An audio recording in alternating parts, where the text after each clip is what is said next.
ഇവിടെ തിരിഞ്ഞാലും ബംഗാളി, അവിടെ തിരിഞ്ഞാലും ബംഗാളി, അവിടെ ഇവിടെ എവിടെയും ബംഗാളി. അരേ ഭയ്യ ക്യാ ഹുവാ? ഭയ്യ മോൾട്ടി, ഞാൻ അപ്പോഴേ പറഞ്ഞല്ലേ 2 ബംഗാളികളെ വിളിക്കേ. ഒരു ബംഗാളികളല്ല, ഒരു അന്യഭാഷ തൊഴിലാളികളാണ്. ഓൾക്ക് അതിൻ്റെതായ മര്യാദ നമ്മൾ കൊടുക്കണം. ഓല് ഓരോ നാട്ടിൽ നിന്ന് ഇവിടെ വന്ന് പണിയെടുക്കും. നമ്മളെ കേരളം നന്നാക്കൂല, മനസ്സിലായോ? ഈ എന്തിനാ ഈ വിരാട് കോഹ്ലിനെ ബംഗാളിന്ന് വിളിക്കോ? രോഹിത് ശർമ്മേനെ ബംഗാളിന്ന് വിളിക്കോ? ഷാറുഖ് ഖാനെ ഈ ബംഗാളിന്ന് വിളിക്കോ? ഇല്ലല്ലോ. ഒരു അതിഥി ഭാഷ തൊഴിലാളികൾ.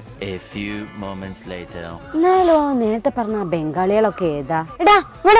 എന്താ അവളെ ഞാൻ അറിയാത്ത 3 ബംഗാളികൾ ആരാ? എല്ലാ ബംഗാളികളെ അറിയാം. പിന്നെ ഞാൻ എല്ലാ ബംഗാളികളും പഠിച്ചിട്ടുണ്ട്. ഈ ബംഗാൾ വിഭജനം പഠിച്ചില്ലേ? പനിപ്പൂരി ബംഗാളി, മസാൽപൂരി ബംഗാളി, വാക്കപ്പണി ബംഗാളി, പെയിന്റുപണി ബംഗാളി, മുടിവെട്ട് ബംഗാളി. ഇതിലെ ഓല് പെടുക. പഠിക്കുന്ന കാലത്ത് പഠിക്കണം വേണേ.